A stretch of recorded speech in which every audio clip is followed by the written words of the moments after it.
The Nutcracker. It was Christmas Eve, and Clara was staring out of the window at the snow falling onto the icy ground outside. Inside, the Christmas party was starting. Everything looked twinkly and magical. Clara's brother Franz and her cousins ran around excitedly. Suddenly, Clara's godfather appeared. He was a toy maker, and he always made the children beautiful toys. "Merry Christmas!" he cried, and handed presents to all the children. To Clara he gave the best present of all.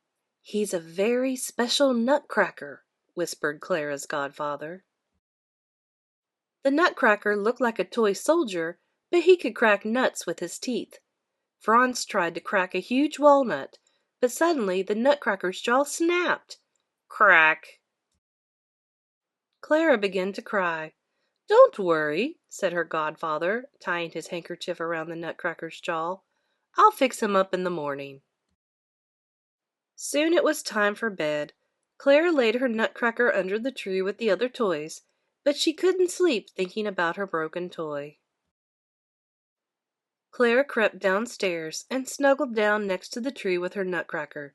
She quickly fell asleep. Suddenly there was a loud creaking sound. Clara woke to find the nutcracker and the toy soldiers had grown. "Hello, I'm the Nutcracker Prince," he said, bowing to Clara. "I'm here to protect you," said the Nutcracker Prince. Clara heard a scuttling sound, and a mouse army crept out of the shadows. Immediately the toy soldiers and the Nutcracker Prince drew their swords. With a loud squeak, the Mouse King charged, and the battle began.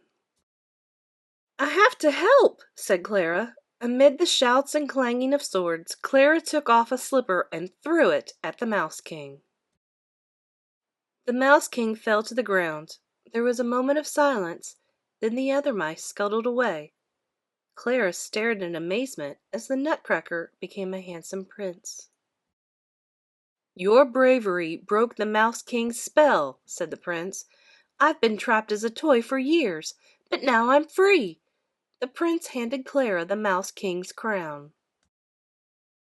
"We must celebrate," said the prince, as he called for his magical sleigh and reindeer.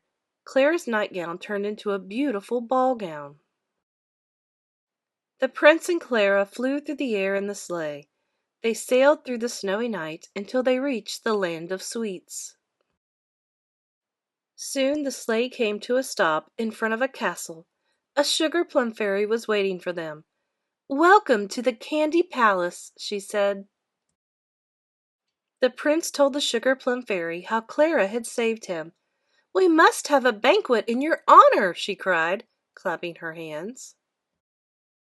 The banquet was outstanding. There were cakes, cookies, candies, and treats from every corner of the world. As they feasted, dancers from every country whirled and pranced, leapt and jumped. Clara stared in amazement.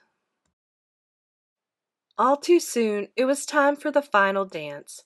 The prince and the Sugarplum Fairy walked to the center of the floor and performed a magnificent waltz.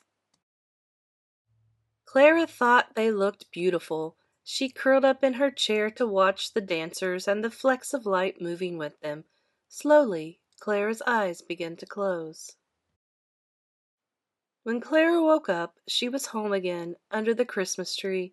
The prince was gone, but her Nutcracker toy was lying in her arms, his jaw fixed into a knowing smile. I'd like to dedicate this story to my Mama Derek. Although she's no longer with us, she loved nutcrackers and collected them for years, and I always think of her whenever I see them.